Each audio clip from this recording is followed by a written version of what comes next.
Welcome to Lambs to Lions. You're listening to the weekly podcast with Pastor Matt Funk.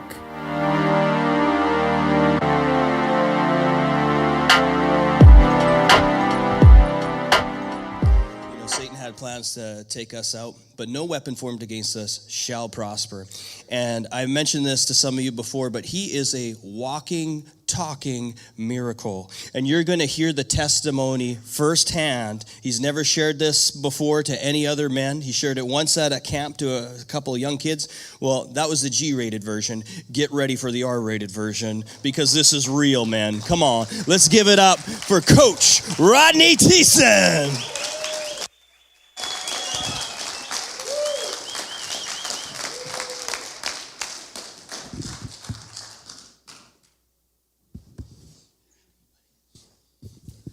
Oh, my heart's pounding. Okay, my name is Rodney, and I've served at this church for 9+ years now with Mr. Jared, Coach DJ, and a couple other yahoos in here too. Now, serving in this church, I have learned many things and received blessings and opportunities that I couldn't even imagine. I even met my wife here.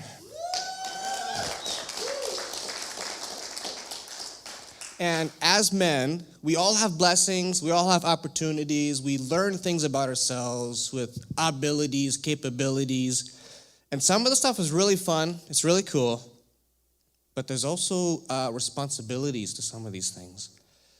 And as men, we can struggle with this one thing, and I'm going to talk to you guys about forgiveness. And I think just about all of us in this room, maybe right now, or you did, or you're going to, forgiveness is something that we can struggle with. Now, maybe you all are going through that right now, or you went over that bridge already, and God promoted you. Now, I know in the Bible, we can find the word forgive or forgiveness in so many places. Now, for this story, I don't know if anybody has gone through anything similar to what I went through. I don't know if it'll shake you or scare you or make you cry. I don't know. Just a heads up. But this is how it went down. So on July 21st of this year, it was a hot Thursday evening, myself, Pastor Matt here, and Coach Vince, wherever he is at, we decided to go for an evening motorcycle ride and meet up with a friend on the very edge of town out by Rosedale. We were headed east. I'm up front. Coach Vince is right back here. We're staggered. And Pastor Matt's there in the back. When a speeding vehicle going west had something going on. And I'll get to that in just a minute. I'm going to put it in park. So put it in park. Done. Okay. I want to leave you on your toes a little bit. Now, when someone has wronged you in some way, your mind can go all over the place. We can get angry, quick, or short-tempered, whatever. Or if you're like me, who looks like you're not doing anything, people will surround you and be like, "What are you doing? Don't you want to go out there and, boots to the ground, stop mud holes, walk them dry, and get justice or whatever?" No. I learned that there's a difference between justice and vengeance. And, well, check this out. Vengeance doesn't belong to me or you guys. It belongs to the Lord. Now, in the Bible, in the book of Luke, when Jesus was on trial, in chapter 23, verses 10 to 11, it says this: "The chief priests and teachers of the law were standing there, vehemently mocking and accusing him." I don't know what vehemently means, but it sounds serious. "Then Herod and his soldiers ridiculed and mocked him. And they put this robe on him and sent him back to Pilate." Now, in the book of Mark, chapter 15, 17 to 19, like other parts of the gospel that talk about this trial, color the whole thing in a more vivid way. We get a really clear picture of what Jesus went through, the pain he experienced, and he didn't even do anything wrong. But I encourage you all to read it for yourselves. So like I said, Jesus didn't do anything wrong, and he went through the pain of being mocked, humiliated, beaten. He even got spat on. But just like Jesus, he didn't seek vengeance. Or, it doesn't say anywhere that he would say things like, oh, you're going to get it, or whatever, just wait. Things like that. He knew he had a responsibility, and part of that was forgiveness, even when it seems impossible or just useless. Now, sometimes we can feel like forgiveness is a nice idea or just a reach that's, maybe I'll forgive tomorrow. But again, in Luke 23, verse 34, while Jesus was being both prepped for the cross and being nailed to the cross, he was able to say this. It says, Father, forgive them. They don't know what they're doing. Now, show me where it says that Jesus struggled, fought, or begged, or whatever to try and get out of it. He knew he had a responsibility. Okay, now we're going to put it in drive. Okay, so this is how it went down. We crossed the tracks on Yale Road, going east. And we're about in the middle from the railroad tracks to Wildcat and Roundabout and everything like that.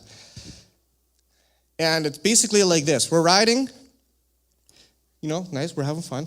And at the last possible second, a vehicle does this, right in front of us. And I remember flying off the bike, which I don't recommend. I remember hearing someone yell, and man, that hurt.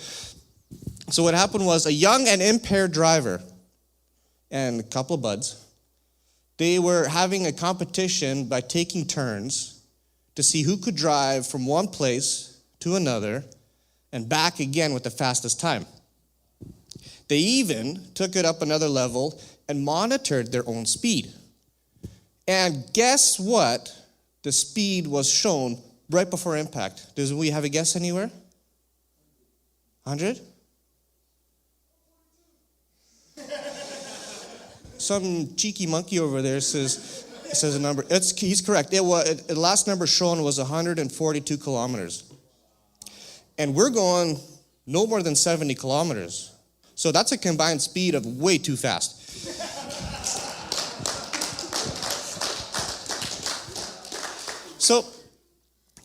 So they're doing this whole thing, and as they're doing this, the driver sees a couple of headlights coming this way of motorcycles, and he has a bright idea of telling his friends, he says, watch this.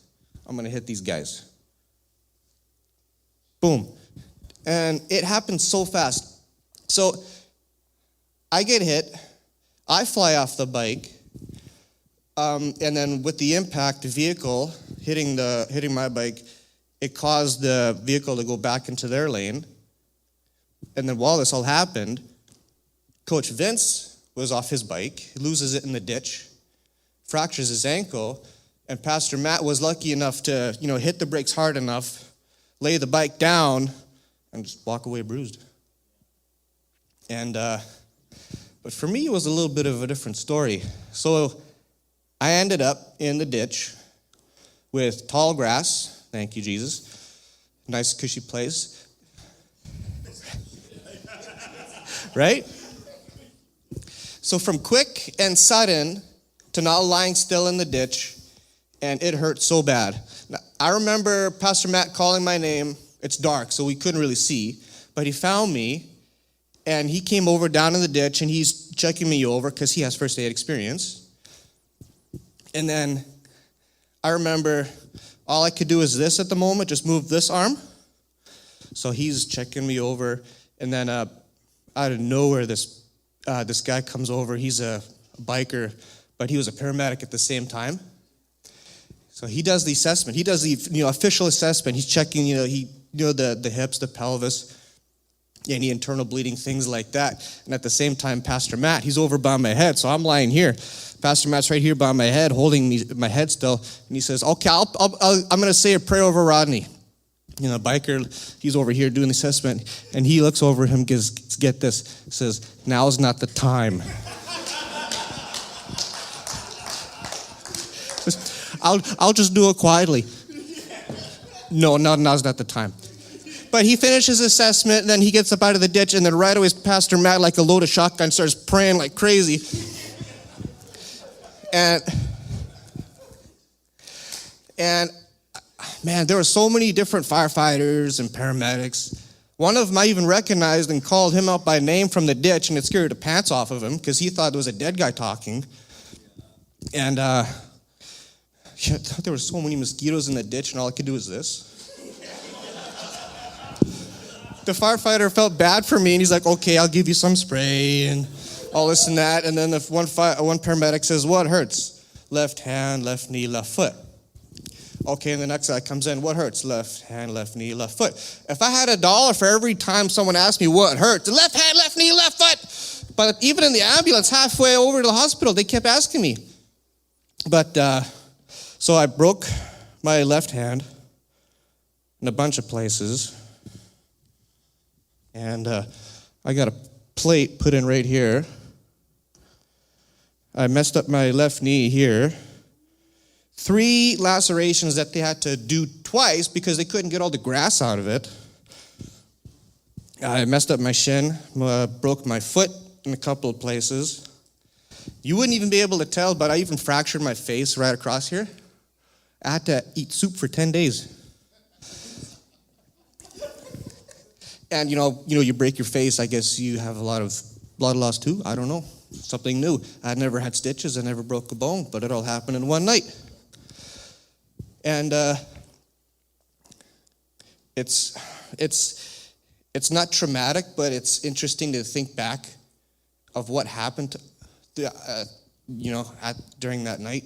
Now, after all that damage that Young and Empire driver did, to the care and attention I got from the Abbotsford Hospital, by the way. Anybody here from Abbotsford? You have an awesome hospital.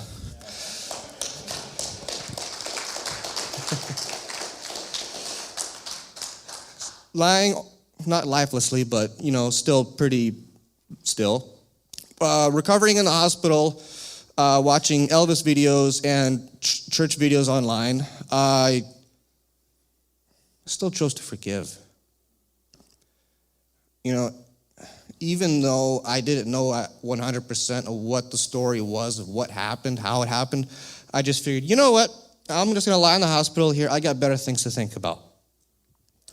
And it drove some people crazy because I just lied there just with a big smile. I'm like, I'd rather be happy and forgive than to hold on, right? Right? So, maybe some of you are familiar with this. I'm going to get into it in just a second, but I've always thought about this, even before the crash. It was, if I were to die and I had anger or whatever with me, I can't take that into heaven. What the heck am I going to do? I'm just going to let it go. So in the book of Ephesians, chapter 4, some of you know where this is going, verse 26 to 27, it says, "In your anger, do not sin. Do not let the sun go down while you're still angry. And do not give the devil a foothold." Now, if we go down a few verses to verse 31 and 32, it says, "Be kind and compassionate to one another, forgiving each other,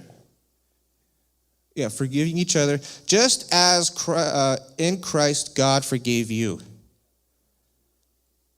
How do you do that? After you could have gone through the worst experience of your life, and you go, how in the world am I going to forgive and move on? That's not easy. How do we apply this in our own lives, day to day, to learn how to forgive, why to forgive?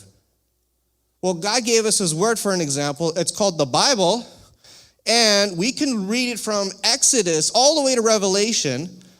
The word forgive and forgiveness. There's so many stories about forgiveness. It's crazy.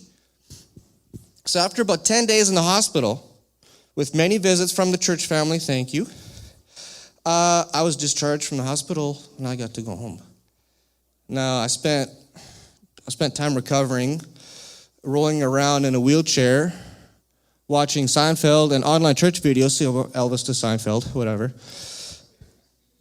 I still felt no anger or hatred. Now, by this point, I learned more of the story, what happened. Then I was able to go back to church one evening. I was strong enough to, hop my way out of the basement, and I loved it. Then just one day before the evening service started, Pastor Matt pulled my wife and I aside and said, hey, the father of the guilty party is going to attend tonight. Are you okay? Like, what should we do? Are you anxious? Or are you upset? Are you okay if he comes? Yeah, of course, let him come. Because I don't want to go to church angry. I want to go to church to worship. But I really respect that you're lucky enough for me. We're brothers, right? So I wasn't anxious or upset or nothing. None of you arrived. Now, at the same time, I didn't know this, but my parents also arrived. Now, I don't know what kind of parent you might be, but if something happens to your child, you go bounty hunter on them, right? So I didn't know what would happen if my parents found out that he was here. I'm just, God, you take care of it. God, you do that. And then at the end of the message, Pastor Matt does an awesome job of doing this. He preaches the gospel. And at the end of every message is a time of salvation, prayer, and healing. Now, someone came to me. I was sitting in a wheelchair right there where Mr. Rick is sitting. I was in the wheelchair. And then somebody came up to me and said, hey, so-and-so wants to talk to you.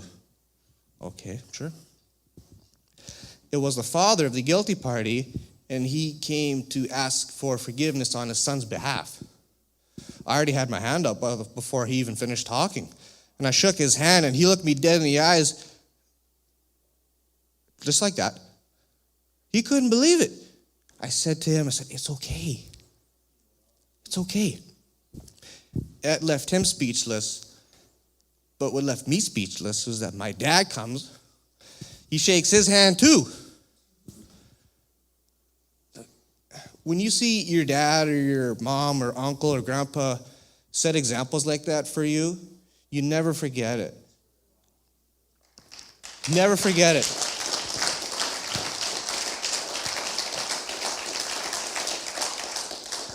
So, I want to remind you that just like forgiveness set me free, it'll set each and every one of you free as well. And I encourage you all to read about forgiveness in the Bible. Not just read it, learn how to apply it in your own lives. Why? Because it's our responsibility as men. So my takeaway is this. It's kind of like what I said before. You can't bring hatred into heaven. Why hold on to it now? Thank you for tuning in today, and thank you for continuing to partner with us and for giving so generously to this ministry. If you would like to find out more about how you can partner with us, visit our website at www.wherepeoplematter.church and click the giving link. And don't forget to subscribe and share this with your friends. See you next time.